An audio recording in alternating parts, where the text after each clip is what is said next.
I had always imagined living in a quiet, well-kept neighborhood would bring me nothing but peace. The lawns were immaculate, the sidewalks pristine, and neighbors waved at each other with polite smiles. When my family first moved in, we felt like we had finally arrived at the perfect spot to raise our kids. It was the kind of place where you'd hear sprinklers humming early in the morning, kids riding their bikes up and down the street in the afternoons, and backyard barbecues firing up on Saturdays. We were settling in beautifully and naturally. As a dad with two energetic kids, I wanted to give them something to look forward to after homework. So I bought a sturdy, regulation-sized basketball hoop. Nothing fancy, just one of those portable ones you fill with sand so it doesn't tip over. I set it up at the edge of our driveway, adjusted the height, and smiled, picturing the family games we'd have. My kids were thrilled. That very evening, we spent hours out there, practicing layups and chasing down loose balls. Even some neighborhood kids joined in, and it felt like we were adding a little more joy to our block. About 2 weeks later, I came home from work, loosened my tie, and went to check the mailbox like always. Amid the usual bills and grocery store flyers was a stark white envelope. The return address had that unmistakable HOA emblem on it, a little tree and a row of stylized houses. I didn't think much of it. Probably some newsletter or a friendly reminder about community safety.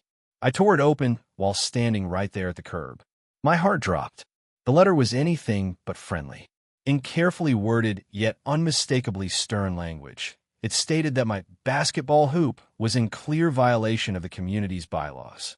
According to Section 4.3b, something I had never even heard of, permanent or semi-permanent recreational equipment shall not be placed in front-facing areas visible from a street. The notice went on to say I was required to remove the hoop within 10 days to avoid penalties, including daily fines or even legal action. At first, I was sure there had to be a mistake. This was a portable hoop, not some giant metal structure cemented into the ground. It wasn't blocking the sidewalk. In fact, plenty of people walked by and waved or offered friendly thumbs up while my kids and I were out there playing. Surely no one could have a real problem with it. I decided to call the HOA office the next morning for clarification. The woman who answered spoke with the calm, clipped tone of someone used to dealing with irate homeowners. I tried to keep my voice even, explaining that the hoop was temporary and rolled away each night.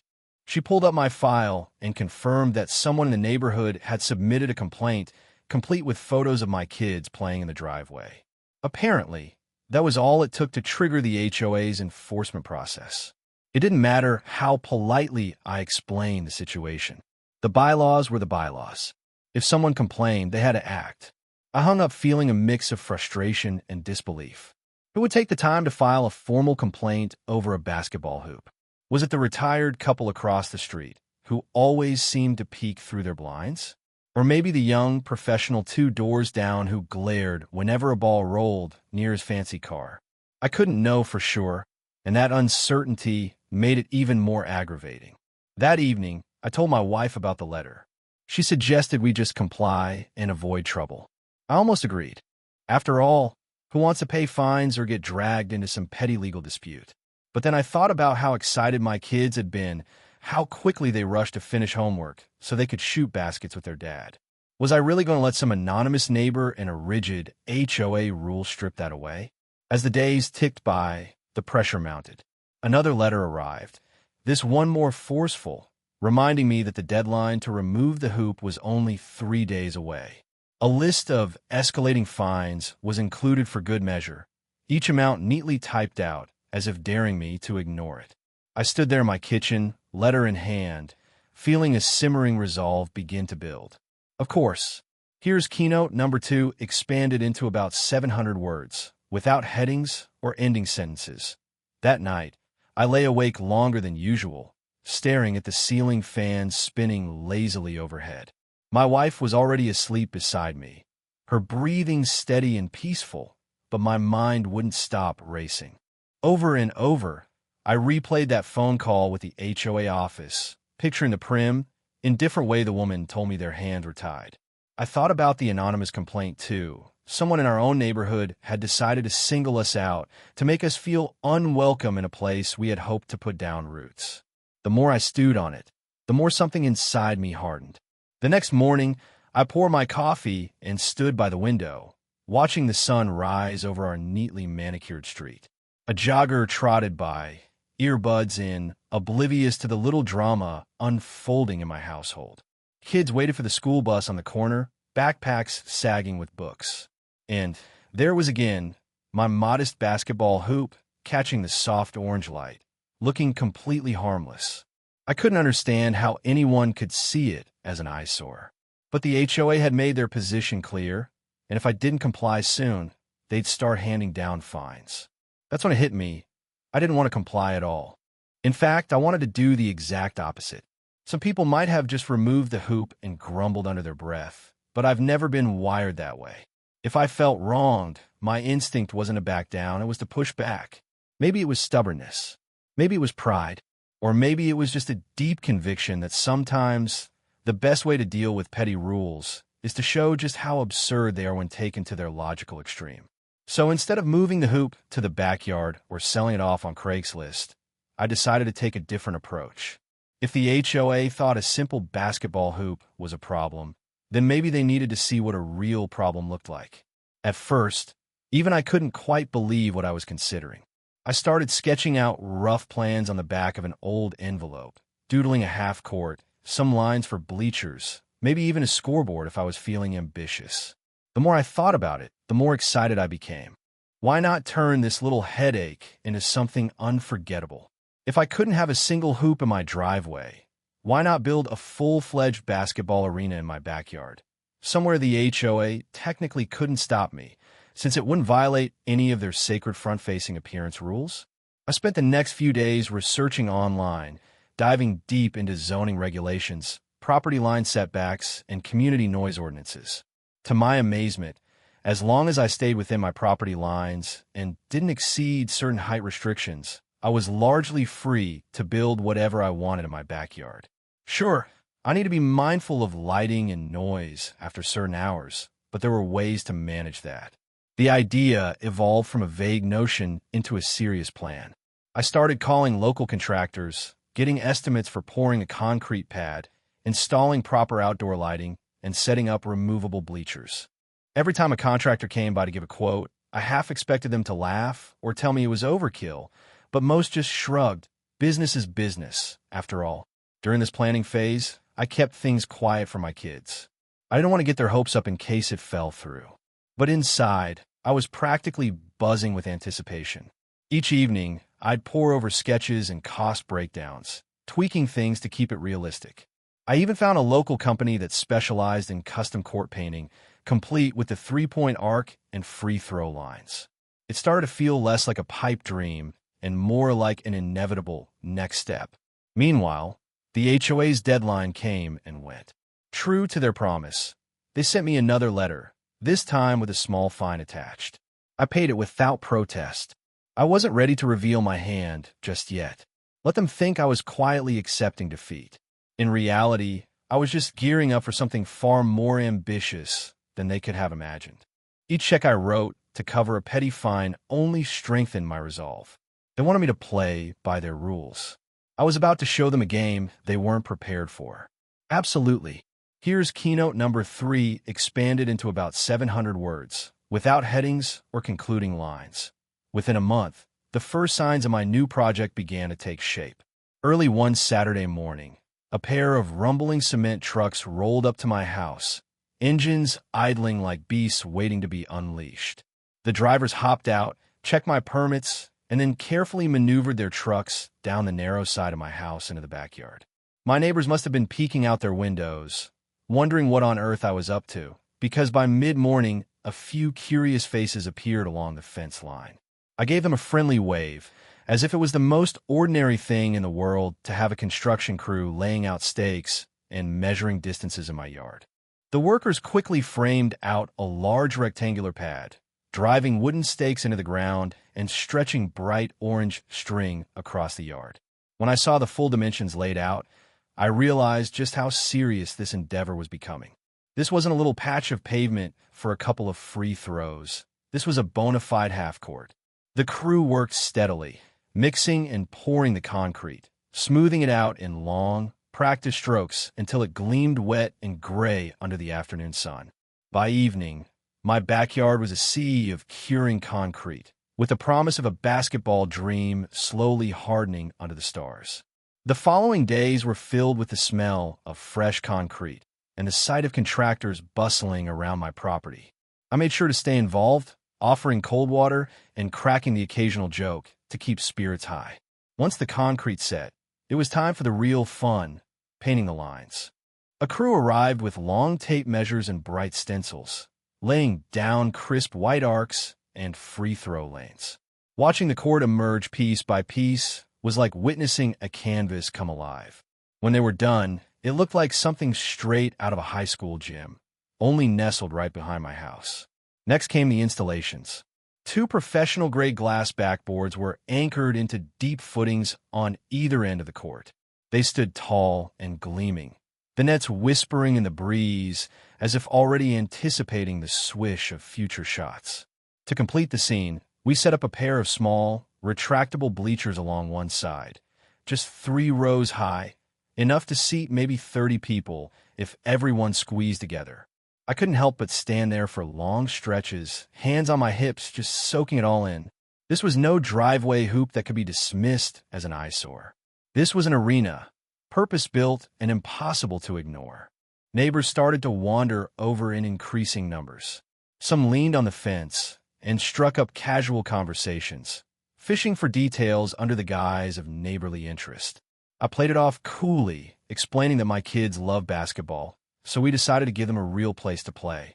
A few raised their eyebrows at the scale of it all, but most just nodded, muttering things like, "Well, that's pretty impressive," before heading back to their lawns.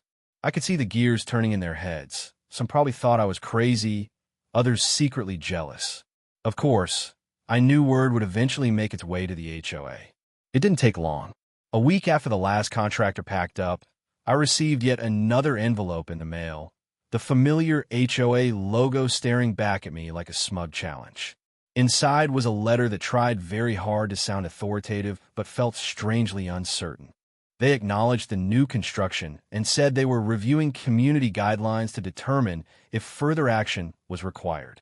The fact was, my backyard build complied with every line of the community's official documents. I had done my homework meticulously, double-checked property boundaries, height restrictions, and even consulted a lawyer to be sure. They might not like it, but there was nothing they could do. Seeing the letter almost made me laugh. It was clear they hadn't expected someone to respond to their driveway hoop crackdown by building something 10 times bigger, completely out of their reach to regulate. Meanwhile, my kids were over the moon. Every afternoon, they gathered friends from up and down the street, racing back there to shoot hoops under the bright sun. Their laughter and the thump of basketballs became the new soundtrack to our evenings, echoing off fences and drifting across neatly trimmed lawns. I stood on the patio, coffee in hand, watching them dart back and forth across the paint, feeling a deep satisfaction that no fine or letter could ever take away. Of course, here's keynote number 4 expanded into about 700 words, without headings or an ending wrap-up. As summer settled in, it didn't take long for word of our backyard court to spread beyond the immediate neighbors. At first, it was just the kids, mine plus a handful from up and down the street, who showed up daily, eager to play on what they gleefully called the coolest court in the neighborhood. They'd show up with their water bottles and scuffed-up basketballs, racing across the fresh paint like it was the NBA Finals. From my kitchen window, I'd watch the games unfold, grinning at how something that had started as a quiet protest against the HOA was quickly transforming into a magnet for neighborhood energy. Then, something interesting started happening. The adults began to take notice in a different way. It started with my next-door neighbor, an easygoing guy named Mark, who wandered over one evening with a beer in hand. He leaned against the fence, eyes on the kids, and said with a half-smile that he wished something like this had existed when his boys were little. The next evening he came back, this time wearing old sneakers and asking if he could shoot around after the kids finished up. I tossed him a ball, and soon enough we were running light drills, the 2 of us laughing like we were teenagers again. A couple of days later, 2 more dads showed up, one with a dusty pair of high tops that looked like they hadn't seen daylight in a decade. From there, it snowballed. A few moms came by, some just to watch, others eventually stepping onto the court themselves. It was almost like we'd accidentally stumbled into creating a new kind of community center, right in our backyard. People brought folding chairs, coolers with iced tea and sodas, and sometimes even little snacks to share. On more than one evening, I glanced around and realized that a solid chunk of our block was gathered on or around the court, chatting and laughing as kids zipped around them. At first, I kept waiting for someone to complain. Surely with all this added foot traffic, parked cars lining the curb, and the unmistakable squeak of sneakers echoing through the dusk, someone would get annoyed enough to file a fresh grievance. But surprisingly, it didn't happen. If anything, people seemed relieved to have a reason to step outside and socialize. I'd catch snippets of conversations, someone talking about their flower beds, another sharing a recipe, kids comparing video game stats. Folks who previously just offered polite waves across their lawns were now spending hours together, forging real connections over pickup games and friendly banter. The unexpected popularity of the court gave me a sort of unspoken credibility in the neighborhood. People who might have otherwise sided with the HOA's rigid standards now saw firsthand how much joy this place was bringing. Even residents from a few streets over started drifting by. One Saturday, a group of teenagers I didn't even recognize showed up and respectfully asked if they could play. I told them, of course, just to keep it friendly, and watched them integrate right in, high-fiving younger kids and occasionally passing the ball to little ones who stood shyly on the sidelines. It was during one of these informal evening gatherings that I really began to notice how the atmosphere of our block was shifting. There was a looseness now, an easy sense of camaraderie that hadn't existed before. People lingered longer in their driveways, waved more enthusiastically, and seemed more inclined to stop and chat on their evening walks. Even my kids, who used to spend most afternoons glued to screens, were outside until the sun disappeared behind the houses, cheeks flushed and smiles wide. Some nights, after everyone finally wandered home and the court stood empty under the soft glow of the lights I'd installed, I'd walk its perimeter, feeling the faint warmth still radiating off the concrete. The faint scent of sweat and fresh, cut grass lingered in the air. It struck me that in pushing back against what I saw as petty HOA rules, I had accidentally given the neighborhood something it didn't know it needed. What began as an act of stubborn defiance had morphed into a kind of grassroots community revival, drawing people out of their homes and into each other's lives in a way that was both ordinary and quietly remarkable. Of course, here's keynote number 5 expanded into about 700 words, without headings or an ending wrap-up. Before long, what started as simple afternoon pickup games evolved into something bigger, more organized, and far more exciting than I ever anticipated. It began innocently enough when one of the neighborhood teenagers, a lanky kid named Ethan who was constantly at our house shooting around, came up to me with an idea. He suggested we put together a weekend tournament, just a few local teams, some friendly competition, nothing too serious. At first, I hesitated. Hosting casual games was one thing, but organizing a whole tournament sounded like a headache I didn't want to invite. But the more he talked, his eyes bright with enthusiasm, the more I found myself nodding along. By that Friday, word had already spread. Kids were forming teams, giving themselves goofy names, and even coordinating matching t-shirts. Parents stopped by to ask if they could bring lawn chairs or set up little pop-up tents for shade. A couple offered to bring snacks and water coolers. Someone else suggested firing up their portable speaker to play music during warm-ups. Before I knew it, my modest backyard court was shaping up to host a full-blown neighborhood event. The first Saturday morning tournament was something to behold. People started arriving well before the scheduled start time, lugging folding chairs, picnic blankets, and small coolers. Someone brought donuts. Someone else carried over a giant thermos of coffee. Little kids chased each other across the lawn, while teenagers practiced layups and dribbles, all of them buzzing with nervous excitement. I'd chalked out a small bracket on a piece of plywood, propped it up on an easel, and let teams check in to see when they'd play. A neighbor offered to keep score on a whiteboard. It all felt charmingly low-tech, and yet absolutely perfect. When the games began, the energy skyrocketed. Cheers erupted with every decent shot. Groans rose up when someone missed an easy layup, and bursts of laughter followed playful trash talk. Even the adults got swept up, clapping, and whistling from the sidelines. Parents who hadn't spoken more than a handful of words to each other in the past were suddenly sitting shoulder to shoulder, swapping stories and sharing snacks. It was amazing how quickly those little social barriers crumbled when everyone was rooting for the same group of kids. As the tournament carried on, a small line formed by our patio table where I'd set up a basic snack station.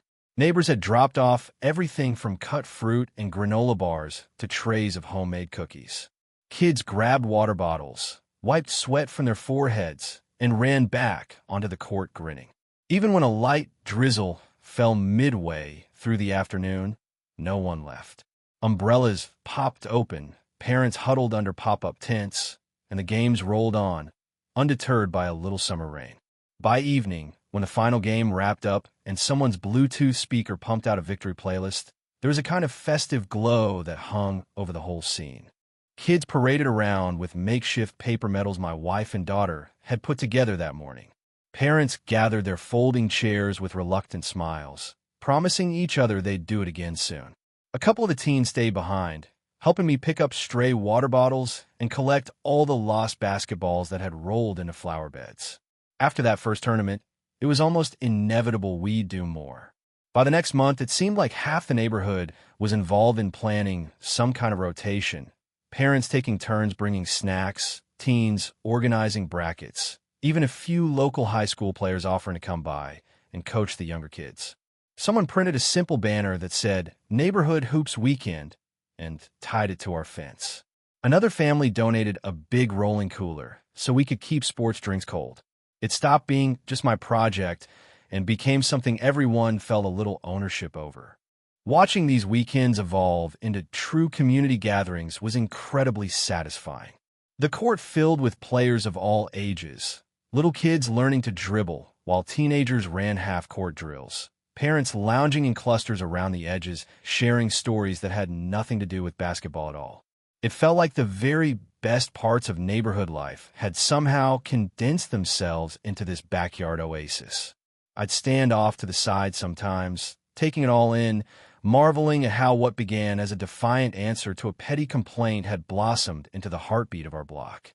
Of course, here's keynote number 6 expanded into about 700 words, without headings or an ending wrap-up. As summer stretched toward fall, I started to notice something unexpected.